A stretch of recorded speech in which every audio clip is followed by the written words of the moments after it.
Cities podcast. Today, we will discuss how mindfulness and daily commutes are connected with industry leaders. I am Deepa Mehra from City, your host for today. As a passionate yoga and meditation enthusiast, I am excited to explore these topics with you. Our mission at City is to create a stress-free life for everyone in the ecosystem. We offer managed mobility services to ease the burden on facility heads by handling non-core transport functions. This helps them reduce stress and ensures a seamless commute for all. Thank you for joining us, and I look forward to a great discussion on how we can make daily commutes more mindful and less stressful for everyone involved. So let me welcome Captain Niren, a seasoned CRE professional and thought captain. Niren. For our viewers and listeners, may I request you to give a brief introduction of yours? Thank you, Deepa. Thank you, Sachin, for having me on the show. A brief introduction about myself. I've spent across 3 decades across industry segments: telecom, manufacturing, IT, ITES, financial services, handling real estate, construction, project services, transportation, and allied services for real estate across the board.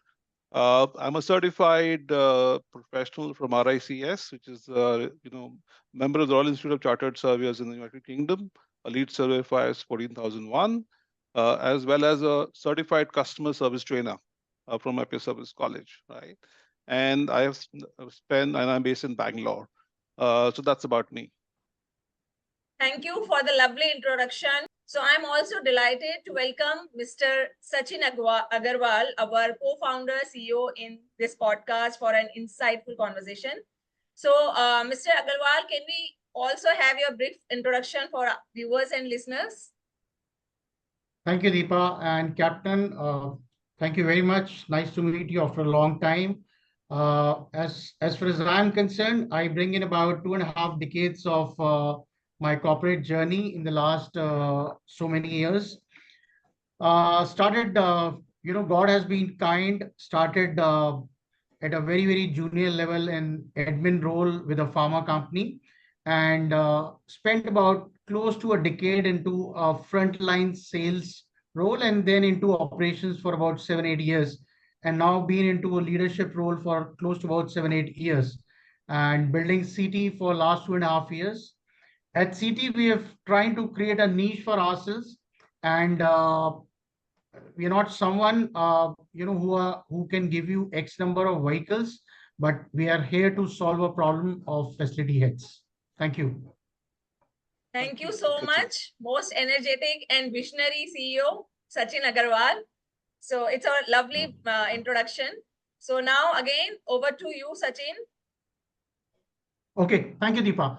So, Captain, we see you, working with so many large conglomerates, post your tenure with the Indian Army for about 6 years, as we understand. Yeah. What we want to understand from you and learn from you is, how do you see employee transportation in the next 5 to 6 years? Focusing specifically on employee transportation, how do you see this landscape going forward? As we've seen immense growth post-COVID in the last couple of years. So how do you see this industry moving, especially in the Indian market scenario? Sure. Thanks, Sachin, for a good question, right? The transportation landscape is on the brink of significant transformation, especially in light of the fact that a large portion of employee transport remains unorganized, right? Here are a couple of things I see happening or evolving over the next 5 to 6 years. One of the bigger things which has disrupted employee transportation post the COVID, one of the innovations which has come through is, right? I mean, the rise of mobility as a service, so-called MaaS, right? I mean, that integrated approach to delivery of transport and MaaS platforms, right, will integrate various forms of transport, buses, trains, bikes, ride sharing, etc., into a single accessible service. This will streamline planning and payment for commuters. Now, We have seen this in large IT parks where various corporates operate, and they operate in independent transportation cycles. Whereas there is a very good opportunity and a need to do shared transport, which is very easily said but very difficult to do. But I think that is something which will evolve as we go along, because each corporate in the IT park really is looking forward to, and in that hybrid work environment today, looking forward to a shared environment which can be used by everybody else, right?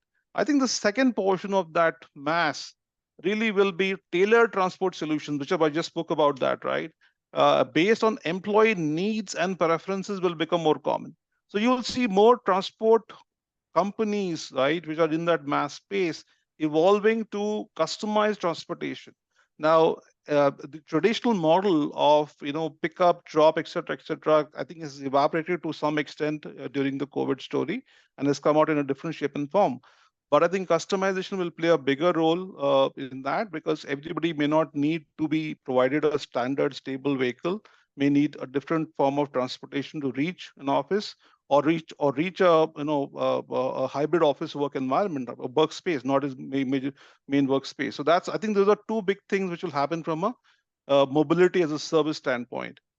The second big thing which is changing, or which will change next 5 years, is the whole EV, electric and autonomous vehicle story, right?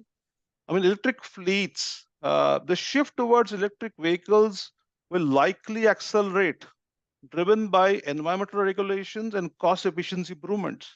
I think currently the whole EV ecosystem, and you are in that business, Sachin. I think the evolution of EV fleet into corporate employee transportation is already seeing a big upstick, right?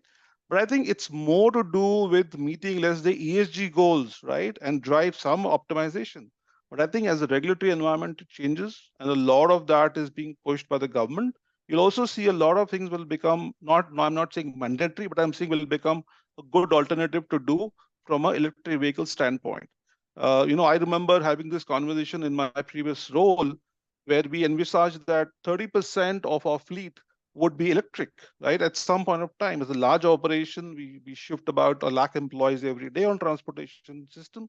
So to do 30% of that is a large number, but I think that is the shift which is happening right now. Autonomous vehicles, self-driving technology is already there in commercial passenger vehicles. It's going to play some role in transportation. May not be in the immediate future, but let's say in the long term.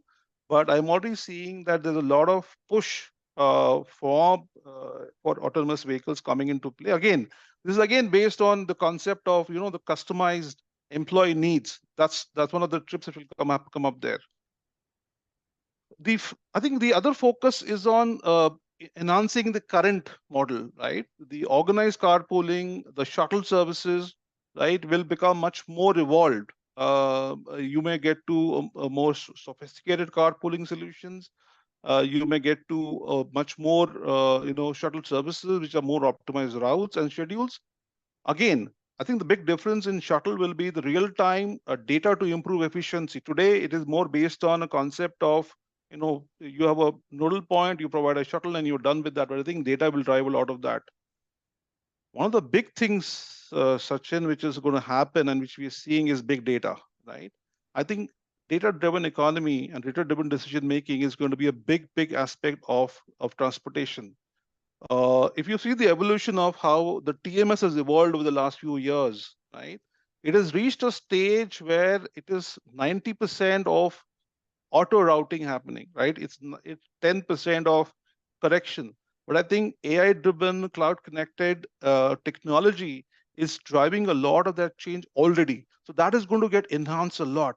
One of the bigger outputs which one as a real estate head would expect out of a TMS would be to give real-time information to business, right? Today, we have that information available in our TMS engines, but we don't have ability to do that information sharing in real-time basis to, let's say, to a team lead to say that, okay, guys, your 15, 20 are going to be delayed to do whatever you want to do. But I think what is going to happen is advanced data analytics and real-time tracking will enhance the efficiency of transport service. So tomorrow, I mean, today, the need for, saying I want to reduce my cost per head from this to this, that is no more the equation, right? That's gone a very long time back. I think the relevance of bringing people into office is no more a cost efficiency operation. It's a business requirement. It's a business service. So as efficient as you are, yes, but also in real time. So I think that piece will really drive real time tracking and predictive. So I think that is a huge story from a information sharing perspective. I think the another aspect is predictive maintenance, right? Vehicle maintenance. One of the things which we have seen a lot is, and since it's an unorganized sector, you have vendors who get attached to you, you have part-time, you have et cetera, right? You do not know what is the condition of the vehicle which is operating. You know there's an RC, you know there's a vehicle fitness test, et cetera, but you don't know what is the maintenance of those vehicles.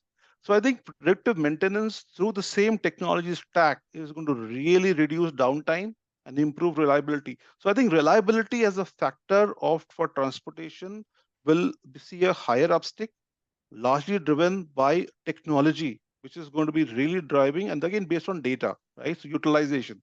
Today we generate a lot of data, but nobody uses this data to do analytics out of it. I think that is going to be a huge change, right? Again, flexible and sustainable work models. Uh, Everybody has a thought around it. Everybody is trying to come back to work in some shape or form. But what we have created post COVID will stay in some shape and form, right? As we evolved post COVID, we have seen business models being aimed towards remote working, right?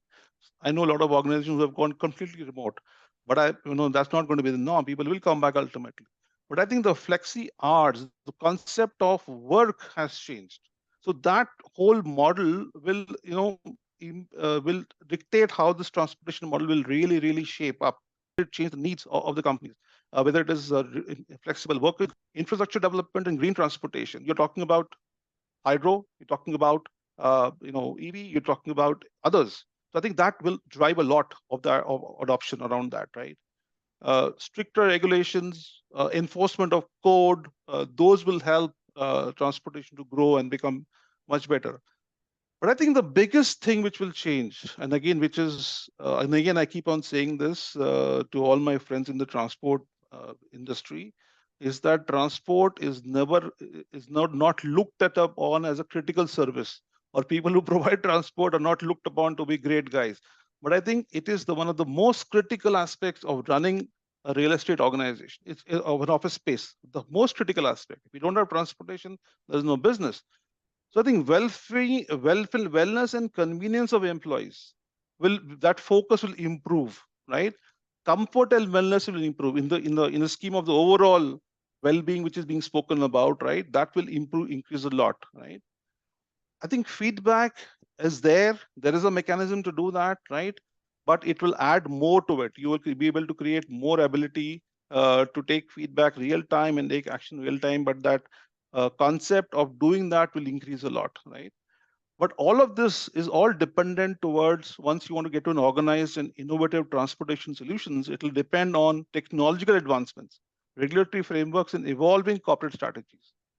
The focus will likely be on creating more efficient, sustainable, and employee-friendly transport options, right? So I think there is a lot more to do in the next 5 years. There's a lot more to come our way. And I think we need to be very clear that if we don't look at those aspects very clearly and very strategically, you will not be able to do anything about it. Fantastic. Excellent. Captain, great insight. So we spoke about mobility as a service. We spoke about EVs. We spoke about hybrid, how hybrid has changed the entire employee transport service. We spoke about the role of technology, the advancements which have already happened, and the way forward. How does the future look like? Yeah. Definitely, transport is very critical, very sensitive in terms of the spend also. I think it is probably the third largest spend. Yeah. After salaries and real estate cost.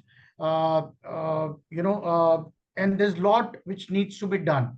At our end, we are trying to do our bit. We are trying to, as you rightly said, transport is still probably 85 to 86% unorganized, right?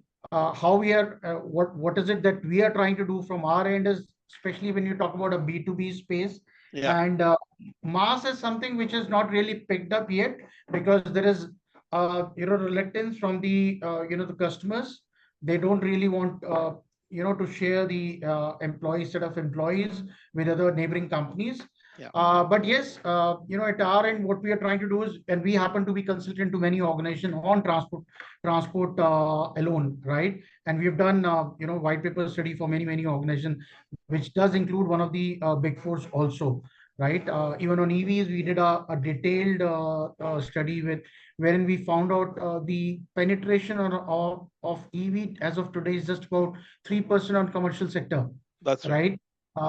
The target, yes, government has taken a target to take it to 30% from by 2030. Yeah. But the unfortunate part is it's still at about 3% for the reasons we all know, right? So from our end, what we are trying to do is that, you know, transport is something which is very painful for an FM leader, though it is probably the one of the largest spend. It is very sensitive also at the same time, because the employee productivity is dependent on transport today, Directly. right? Absolutely. Right. Absolutely. And especially when you talk about hybrid model, right? It has become all the more complex, and it has become all the more important. So what Absolutely. we're trying to do is that, we manage it in such a manner that FM leaders do not have to spend their time and energies, at least to that extent which they are expending today, into transportation, right? Yeah. We, by owning the transportation, owning the transport. So as we know, there are broadly four elements of transport. Yeah. So A, the vehicles, B, the technology, and the team that we deploy on ground, and over and above that, the escort guards, right? Yeah. So we own all four of them, and then on certain SLAs that we jointly decide with the client, Yeah. we adhere to those SLAs and the policies of the company, and we manage it all, right? Yeah. And through this consolidation, what we've been able to achieve for certain clients is a saving up to 7 to 10%, right? And better SLAs in terms of the OTAs. I mean, at certain sites, we are achieving 98% OTA.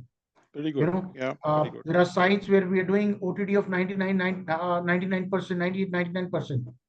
Yeah. And no shows, despite living in an environment where we are, 30-40% work from office, we are able to reduce the no shows to 3 to 4% for certain organizations who are at about 10 to 14%. Yeah. Yeah. So this is what we've brought in for the industry. And yes, technology and advancements and new models have to emerge. We came out with a model which is actually the need for the hybrid working, which we call it a per person per trip kind of a model, right? So the client doesn't need to any longer spend on the whole trip of the vehicle, let's say sedan. There are only two people. You do not any longer have to pay for the entire you're cost of paying. the sedan. Correct. Or let's say for an SUV, if there are 4 people, you just pay by the usage you do, right? That's the model. And believe you me, whichever clients that we have picked up, sites we have picked up, we have successfully implemented at all places, 100%.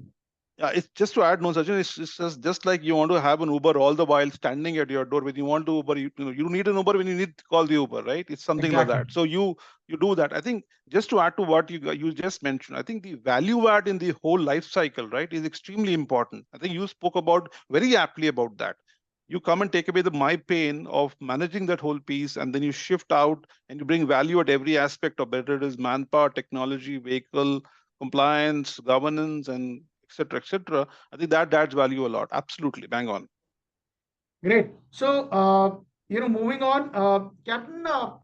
So, are we saying that we've seen the transformation in the FM space? Yeah. Are we saying if you're talking about organizing the sector in the next 5, 6, 10 years, are we moving in the direction of FM? How similar do you see FM and transport is, or how does the future look like?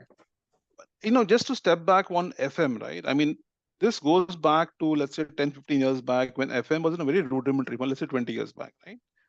The concept was purely manpower and, some cleaning apparatus in place to manage called FM. That's about it. And some fellow to repair something, and that's about it. I think the evolution for FM has really happened in terms of coming from a standalone basis to a bundled approach, what we just spoke about. I think that bundling for transportation, which is happening now, happened in FM, let's say 5-10 years back, right? And the Fantastic. evolution has moved to a model where everything which is part of that ecosystem of FM is bundled into one pocket, right? And technology is enveloping around it to drive that whole thing. So I think it started with pure play manpower based story, went to an integrated facilities management model, which the likes of CBR, etc. do. It is now evolved 10 years back or 20 years back, but smart facilities management, right? And again, this has been picked up. I've been speaking about this, in lot industry forums. If you remember how software moved as a SaaS service, when it moved back, right? Today, FM has become that. It is no longer facilities management as such. It is smart facilities management as a service, right? So, and that evolution has happened to FM. I think exactly the same way it is going to happen for transportation. Because unless and until you get to a model of scale, because if you're large scale, you cannot manage transportation in the traditional model. It is not going to happen. There will be leakages. There will be plenty of cons there, right? No pros there, I would say. But I'm saying the evolution of FM. I think FM also deals with a lot of those challenges which transportation faces: cost, right? Governance, standards. Standards could be different here, standards could be different there from a cleaning perspective, but I'm saying, or engineering perspective, but they remain the same. But I think the larger story which is happening, and when you compare the two really, is that FM is within the four walls of an organization, right? So you're able to control it.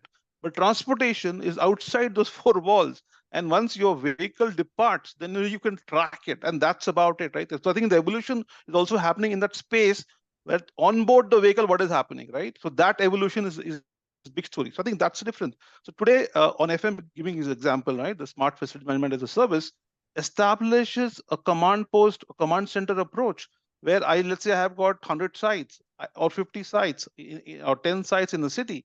I don't need to have 10 different teams operating for FM. Similarly, the way I don't want to have 10 transport teams operating in 10 different sites. I can just have the ground staff for transport and rest of the things centralized in the same city or in Gurgaon or wherever.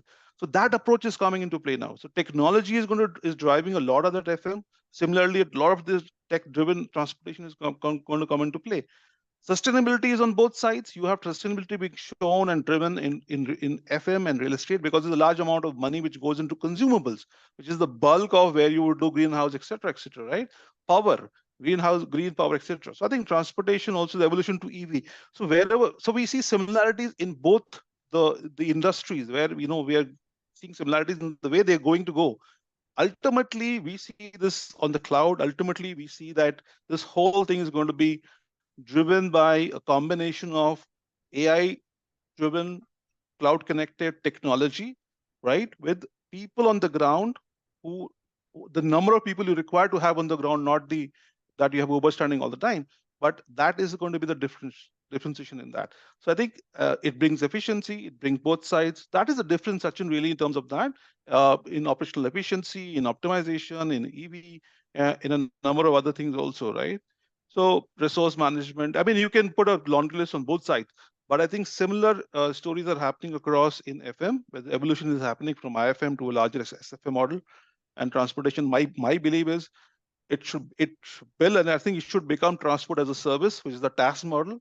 Ultimately, you should land there, right? Which is where the bulk, the 3% or 4%, which is today, should become more than that. Fantastic, great. So, Captain, just to add, when you talk about a client, when a client talks about or releases an RFP for an FM service, yeah, you don't really, get on board 2-3 suppliers, right? So the similar thing is, likely to happen in near future in transport as well. Absolutely. Today a large client would work with 7, 8, 10 vendors, suppliers, but I Sachin, think gone are the days when, yeah, please. So that is a vendor approach. See, what you're talking about is the overall service, right? So you're talking about the overarching story in place. Yeah, please. Yeah. Fantastic, fantastic. So the other thing, Captain, I think your role during COVID-19 is definitely you've been actively involved, supporting the communities, supporting the support staff, and the teams around. We would like to know, what were the initiatives taken during that time for our viewers and listeners. If you can just speak about it for a few minutes. So COVID, I was that point of time in the Ocwin handling the Asia Pacific role for real estate. And I remember when the announcement came for COVID, right? I mean, the shutdown came for shutdown, right? Everybody was really taken aback. We did not know. Nobody knew what to do, right? And how to do things. Those 24 or 48 hours which we had at our hand was really the change which was happening. So like everybody, I mean, everybody pitched, everybody did everything. I remember myself, doing IT transitioning from from desktops to Chromebooks for my employees, right? So did that. But I think on the ecosystem side, on the services ecosystem side, one of the bigger challenges which we as real estate leaders had, or we had, was that how do we support these folks? I mean, you had 400, 500 people, right? Including transport drivers, you had providers, you had a number of people doing that. And we did not realize that once the lockdown came into effect, we had people stuck in our offices. Our security guards were stuck in our offices, right? People who could not evacuate got stuck. So one was the how to support them, how to feed them, how to make sure that they were getting it, they were still getting paid. One of the big decisions we took, that till the time we take a decision to stop, right, we will continue to pay salaries of everybody. So we did that, right, across the board, including the transport drivers, Sachin, right? I took out a 3-month average of the earnings of all these drivers who are on my TMS system, right, for the last 3 months, gave them that money upfront for 3 months for every driver. 300 drivers were covered. So we paid them salaries for those 3 months, right? So that did not go because everything was being stopped, right? So, but I think that's from ecosystems. And same we did for facilities management and security and so forth. That's from the manpower side. But I think on the organization side, we had a lot of initiatives in place. I think the biggest thing was support to our employees in myriad ways of doing it, right? You had people who were infected, people who had to taken out. The biggest challenge was getting beds in Bangalore. There was oxygen challenges. There was a number of things. So I think the team and the leadership team came together to do a number of initiatives. A lot of other people also have done. I'm not saying that I was the only one to do it, but I think everybody pitched in, and everything was done to make sure that our employees, their families are well taken care of, whether it was providing them food, whether it was providing them, medical assistance, or providing them any other assistance which they required from an organization standpoint. Help desk were established, right? I was so thankful to the transport ecosystem. I had a couple of drivers who stayed back in the office just to support us to ferry things from A and B, because we took permits for those cars, etc. But I think the biggest thing was that we were able to put together this ecosystem of supporting our employees, doing everything for them, including the beds. But I think the biggest contribution I think I made personally, I always believe that the ecosystem of drivers and housekeeping and people who did not have anything to go forward on, that was the biggest thing for me. Fantastic, fantastic. I think that was a great contribution, Captain. I think that is what was needed at that point in time. And that's it. Great, sir. Thank you very much. Deepa, over to you. Engaging with you both is truly enriching. Your dynamic leadership and knowledge sharing inspire our viewers daily, fostering growth and understanding in an ever evolving transport industry. Thank you for your invaluable contribution, which helps us navigate and adapt to the changing landscape with confidence and insight. So, Captain Niren, before we conclude, would you like to give a one-line message to our audiences and listeners? Okay, so I think over the years, now almost 30 plus years in the industry, I always have believed that people are the biggest assets of an organization. So I think you should invest in your people, take care of them, right? They come first. Yes. Business comes second, is my philosophy. Thank you, You Captain take care Naren. of people, your business will grow 10%, 20%, 30% every year. Okay. I hope Sachin Thank agrees you. with me on that one. Thank you, Captain Naren, for your valuable understandings and perspective which you shared with us. So we are sincerely grateful for your time and this insightful conversation. Thank We you. would also like to extend our heartfelt gratitude to our viewers for their valuable time and patience in listening to this podcast. Your support and engagement are truly appreciated. We look forward to seeing you in our next episode, where we will bring you more insights from CT on trends in employee transportation. Thank you once again and stay tuned for more information discussions.